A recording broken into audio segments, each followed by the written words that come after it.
Olá, está começando o Pauta Aberta desta segunda-feira, 7 de junho.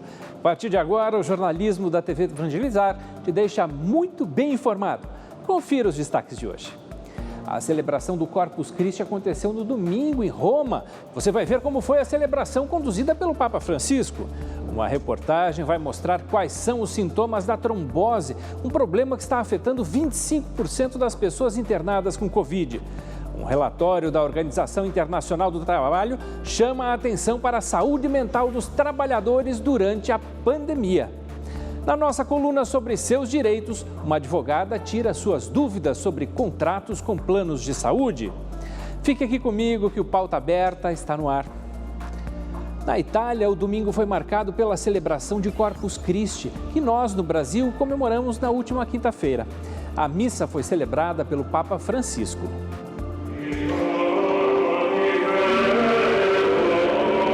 Pelo segundo ano consecutivo, a tradicional celebração de Corpus Christi teve restrições de acesso devido à pandemia de coronavírus.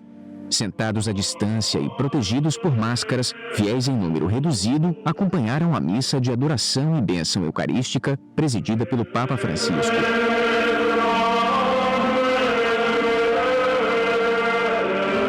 A celebração de Corpus Christi é um momento de louvor e agradecimento pelo dom da Eucaristia, em que Jesus se oferece aos homens como alimento e remédio para a alma. Um momento em que toda a comunidade católica revive o episódio da Santa Ceia segundo o Evangelho de Marcos. Mentre mangiavano, prese il pane e recitò la benedizione. Enquanto comiam, ele pegou o pão, o abençoou, partiu e o deu a eles, dizendo: tomem, este é o meu corpo. Questo è il mio corpo. Poi prese un calice e rese grazie. Então ele pegou um cálice e, depois de agradecer, deu a eles, e todos beberam. E ele lhes disse: este é o meu sangue, o sangue da aliança, que é derramado por muitos. Que è versato per molti. O rito que deu origem à celebração tem raízes num movimento eucarístico surgido em Liege, na Bélgica, em meados do século XII, e se repete todos os anos, 60 dias após a Páscoa, desde a segunda metade do século XIII. A celebração de Corpus Christi é realizada pela Igreja desde 1264. Foi justamente naquele ano que o Papa Urbano IV instituiu a solenidade para todo o mundo católico. Conta a tradição que o Corpus Domini teve origem no milagre vivenciado por um padre da região da Boêmia que não acreditava na transformação do pão e vinho em corpo e sangue de Cristo. Foi justamente numa missa rezada por ele na cidade italiana de Bolsena que gotas de sangue jorraram da hóstia recém-consagrada pelo religioso. Neste domingo, reunidos com o Papa Francisco em torno do altar da cátedra, católicos do mundo inteiro reafirmaram a fé no milagre eucarístico e ouviram atentos a homilia do pontífice sobre o significado do sacramento da Eucaristia, que, nas palavras do Santo Padre, é pão para os pecadores e não um prêmio para os santos. Na Eucaristia contemplamos e adoramos o Dio dell'amore. Na Eucaristia, contemplamos e adoramos o Deus do amor. É o Senhor que não fraciona ninguém, mas fraciona-se a si mesmo. É o Senhor que não exige sacrifícios, mas sacrifica-se a si mesmo. É o Senhor que não pede nada, mas dá tudo. Para celebrar e viver a Eucaristia, também nós somos chamados a viver este amor. Porque não podes partir o pão do domingo se o teu coração estiver fechado aos irmãos. Não podes comer este pão se não deres o pão aos famintos. Não podes partilhar deste pão se não partilhas os sofrimentos de quem passa necessidade. No fim de tudo, inclusive das nossas solenes liturgias eucarísticas, restará apenas o amor. E já desde agora, as nossas Eucaristias transformam o mundo, na medida em que nós mesmos nos deixamos transformar, tornando-nos pão partido para os outros. No rito da comunhão, fiéis testemunharam as promessas de Cristo, que entregou seu corpo e sangue para a salvação de toda a humanidade. E renovaram a certeza de que não apenas na celebração de Corpus Christi, mas todos os dias, somos convidados para a ceia do Senhor.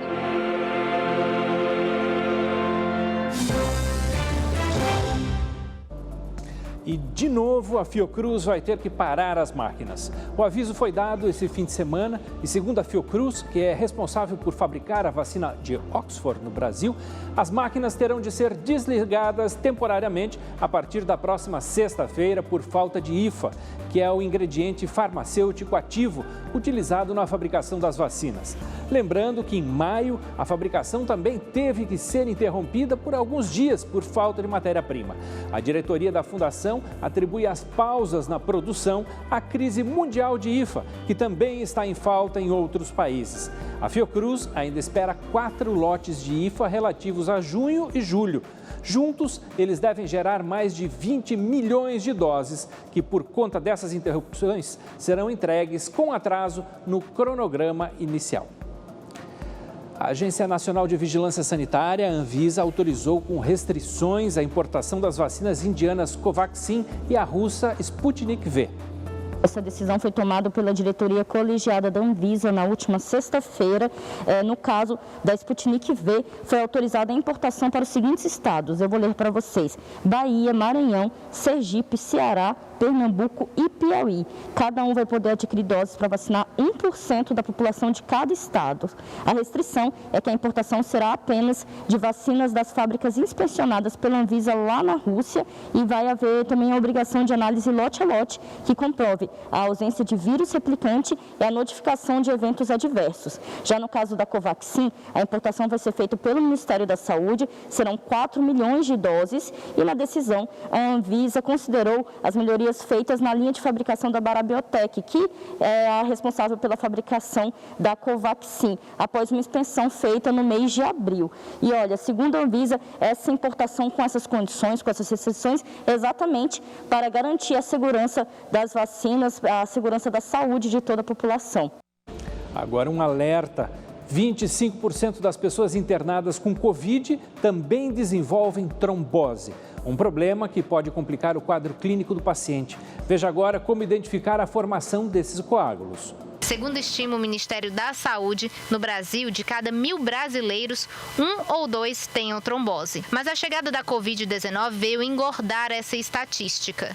Isso porque a infecção causada pela doença pode apresentar um maior risco para a formação de coágulos sanguíneos. Segundo o estudo publicado pelo jornal Sociedade Internacional de Trombose e Hemostasia, 25% dos pacientes de internação com a Covid-19 apresentam embolia pulmonar ou trombose venosa profunda de membros inferiores.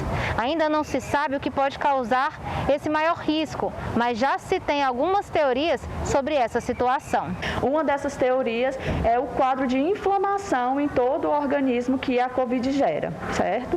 E aí, por conta dessa hiperinflamação, pode haver uma alteração do sistema de coagulação do paciente, fazendo com que ele possa apresentar tromboses, tanto nas veias quanto nas artérias. Dependendo de onde se localiza esse trombo, o quadro clínico do paciente pode se agravar. Por isso, é preciso estar atento aos sinais de alerta. As tromboses mais comuns, elas acontecem nas veias, geralmente nas veias das pernas, ou no caso da Covid, um muito comum também é nos vasos do pulmão.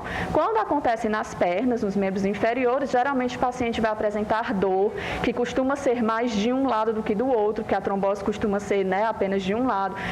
Além da dor, ele pode ter inchaço da perna. No caso da embolia pulmonar, o sintoma mais comum é a falta de ar, certo? Que geralmente é uma falta de ar que acontece de uma forma mais súbita, né? Mas pode ter outros sintomas também, como dor torácica, né? Um relatório da Organização Internacional do Trabalho, a OIT, publicado recentemente, chama a atenção para as pressões e riscos enfrentados pelos trabalhadores durante a pandemia. Essas condições afetam a saúde mental e os planos de carreira dos profissionais. A Carla trabalha em um hospital e com a pandemia passou a conviver com o risco diário de ser contaminada com a Covid-19. Aumentou o estresse, a ansiedade, mas graças a Deus aqui onde eu trabalho tivemos bastante apoio com o psicólogo, roda de conversa, bastante treinamento de paramentação, desparamentação, e isso tem ajudado bastante. Segundo a OIT, 1 em cada 5 profissionais de saúde relatou sintomas de depressão e ansiedade desde o início da pandemia. Trabalhadores de outras áreas também tiveram a saúde mental afetada, principalmente aqueles que atuam em ambientes fechados e usam transporte público sob constante risco de contaminação. Para amenizar o problema, a OIT orienta aos países a implementação de sistemas mais eficazes de segurança e saúde no trabalho. Eu acredito que a forma de minimizar isso é quando as organizações, as empresas oferecem condições de segurança, condições de biossegurança, sobretudo, adequadas. O relatório também aborda os problemas de quem está no teletrabalho. Para 65% das empresas pesquisadas, é difícil manter a motivação dos trabalhadores nessa condição, devido à dificuldade de delimitar trabalho e vida privada. A falta de convívio social com os colegas também pode interferir na saúde mental. A pandemia, sem dúvida, afeta as pessoas que estão trabalhando em casa, sobretudo por essa perda dessa dimensão de sociabilidade, de vida social, de relações de amizade, que muitas vezes a maioria das pessoas tem com seus colegas de trabalho. Uma outra pesquisa da MindSign, instituição especializada em recursos humanos, mostrou que a saúde mental também interfere nos planos de carreira de 85% dos trabalhadores. A percepção da maioria é de avanço lento e estagnação. Para essa especialista, superar esse cenário exige capacidades específicas. A flexibilidade, adaptabilidade, a capacidade de mudar rápido de rota, ter uma excelente comunicação, se relacionar com os outros e praticar transparência agora mais do que nunca. Então, o profissional que desenvolver essas soft skills e conseguir passar isso, não só para a empresa onde está, mas conseguir deixar isso claro, que se posiciona assim, vai ser um profissional que vai estar à frente, com certeza. Veja agora como está o tempo hoje em todo o Brasil.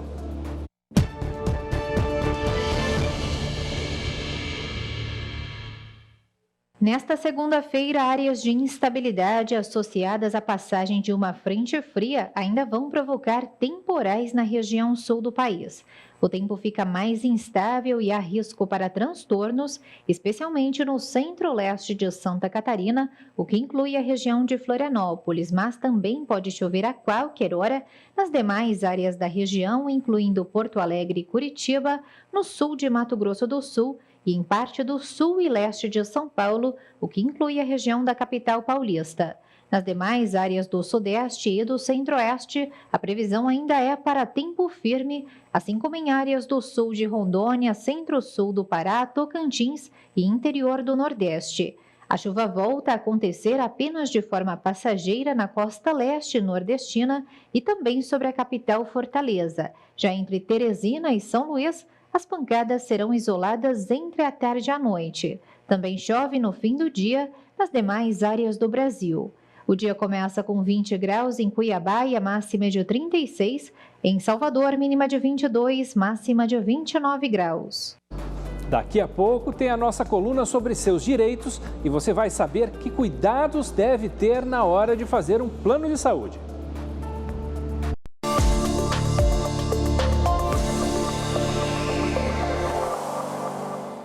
Um catequista que ouviu a voz da fé, que lhe dizia que a canção ajuda o povo a caminhar.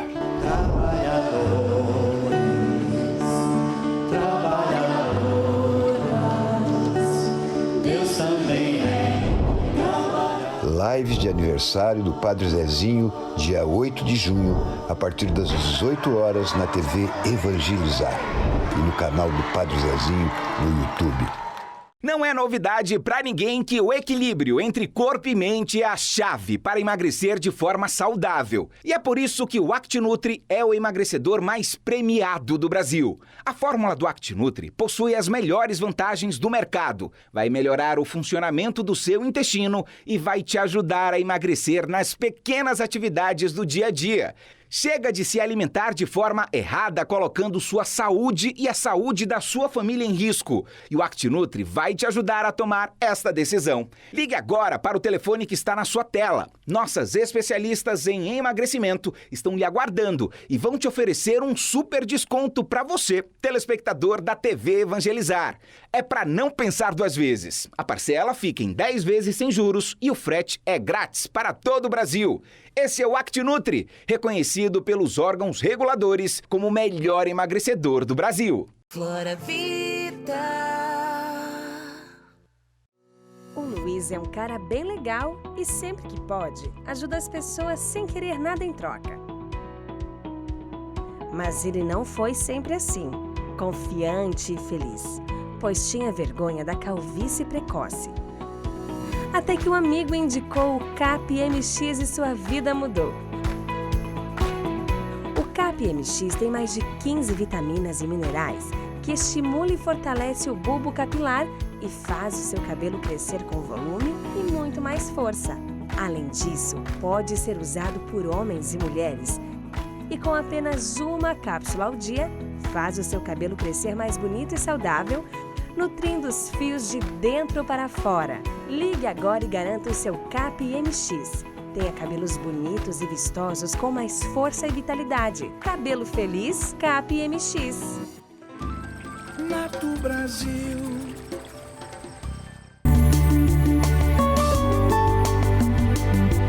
Na vida, é preciso buscar um destino certo, em união com Deus, no caminho da santificação. Cristo é cabeça e nós somos o corpo. Direção espiritual com Frei Gilson Azevedo. Reflexões e orientação para exercitar as virtudes cristãs e viver no serviço a Deus e ao próximo. Seu objetivo é a nossa união com o Senhor. Segunda, quarta e sexta, 6:30 da tarde.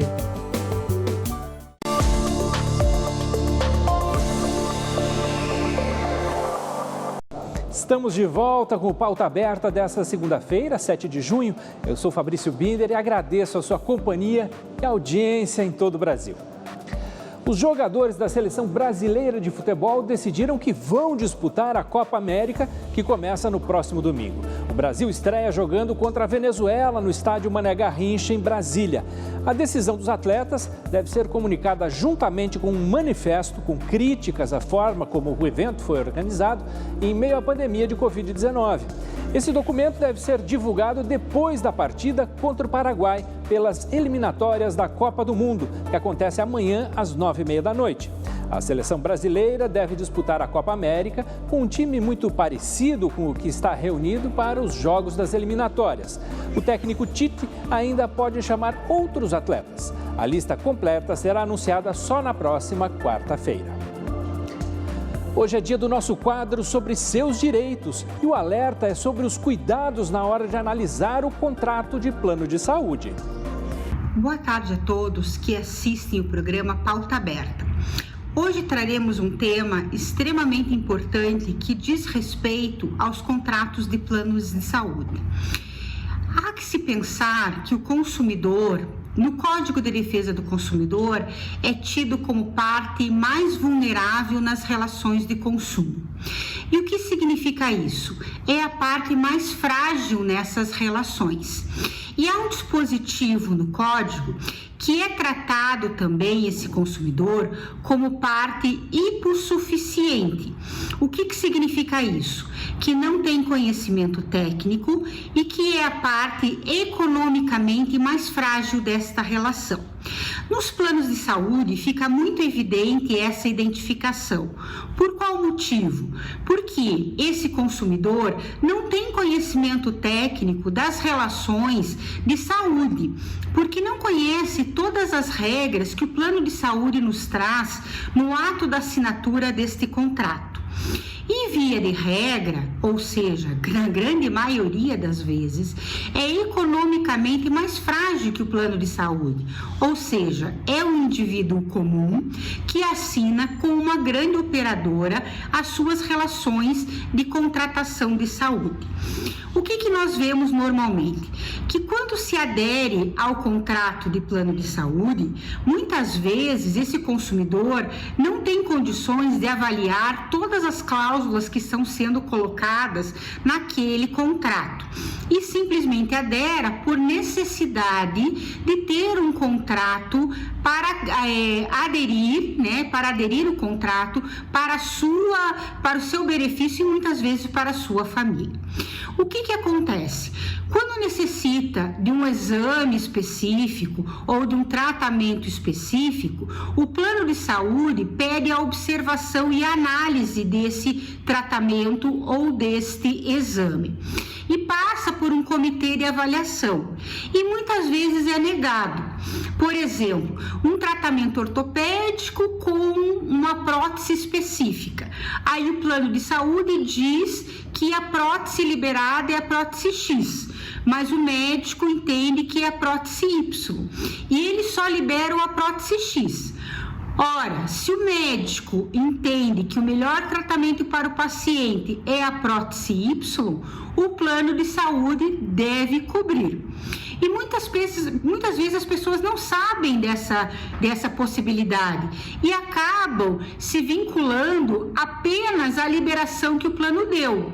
Só que esse consumidor tem direito, por exemplo, à prótese que o médico requer, porque afinal de contas é o médico que entende qual é o melhor tratamento para o seu paciente. Então, este consumidor tem direito de requerer ao plano de saúde, por exemplo, nesse caso, a prótese que o médico requereu, ou seja, a indicação médica. Outro exemplo, muitas vezes o paciente precisa de um determinado tratamento e o plano de saúde informa que não cobre aquele tratamento. Ora, eu contratei um plano de saúde. Esse plano de saúde deve dar cobertura aos exames que eu necessito. Então, eu tenho o direito de postular este exame, por exemplo, para tratamento de câncer, para tratamentos cardiológicos. Então, este consumidor, nessas duas situações que eu acabei de exemplificar, devem buscar a justiça para postular o exame cardiológico ou oncológico e também a prótese que o médico requereu. Isso é muito comum no Poder Judiciário, demandas contra os planos de saúde que não atendem ao contrato firmado com o consumidor. Isso já está pacificado nos tribunais, que os consumidores necessitam buscar muitas vezes em juízo os seus direitos que não são atendidos pelo contrato de plano de saúde, mas que lhes é de direito.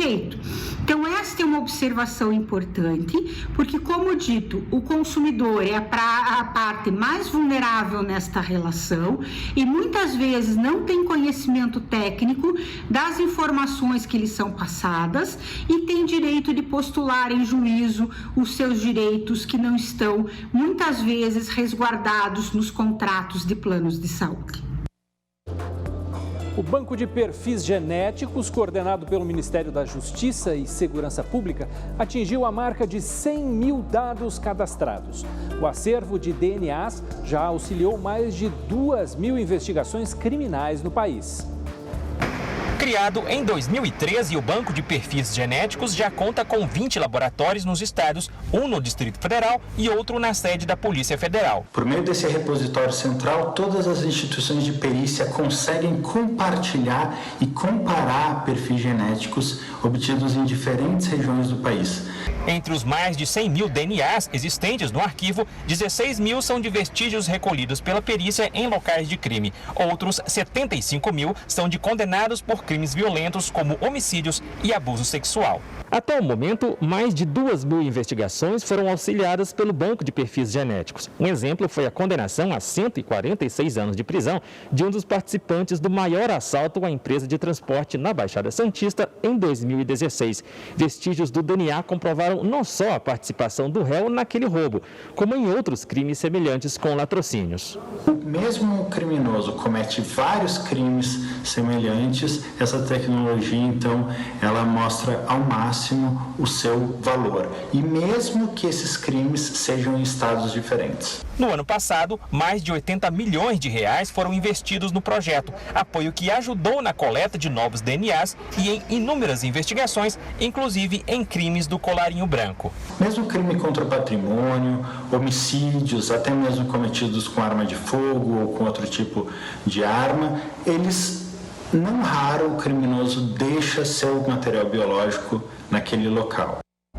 Um dos gargalos na destinação correta do lixo no Brasil é a reciclagem. O país é o quarto maior produtor de resíduos do planeta, mas apenas uma pequena parte é reaproveitada. E as cooperativas de catadores têm papel-chave nesse processo. Sustentabilidade, palavra da moda, mas nem sempre foi assim. Quem trabalhou catando lixo na rua, como a dona Luciana, sabe bem. Quem trabalha com reciclagem é muito julgado, entendeu? No meio da rua. O pessoal olha com cara do outro jeito pra gente. Mas de 2014 para cá, a vida dela mudou com a criação da Copenossa, uma cooperativa de catadores da comunidade do Pau Fininho, em Fortaleza, que faz a triagem dos resíduos desse shopping. O que acontece, segundo a presidente da associação da comunidade, é que o lixo solto na rua não tem valor. Mas quando separado, limpo e processado, vira um material valioso para as empresas, catadores e sociedade em geral. Com toda essa transformação, esse novo olhar para o lixo, ele está valorizando mais também ele. No ano passado, aqui e na outra central de reciclagem que existe nessa rede de shoppings em Fortaleza, foram vendidas quase 430 toneladas de resíduos, cerca de 1/3 de tudo que é produzido de lixo pelo shopping. Um fardo como esse, por exemplo, de papelão, depois de trabalhado, pode ser vendido por até R$100. Só para efeito de comparação, o Brasil recicla apenas 3% de todo o lixo que gera anualmente, 10 vezes menos que as centrais de reciclagem do shopping. Com a estrutura montada e entregue às cooperativas, além de renda e empregos gerados, 2 empresas dão novo uso aos resíduos e, com isso, a natureza fica menos sobrecarregada. O Pauta Aberta dessa segunda-feira está terminando. Nós temos um novo encontro amanhã e terça-feira, é dia de Divina Receita, com Olga Bongiovanni. Depois desse programa, estaremos aqui. Até lá!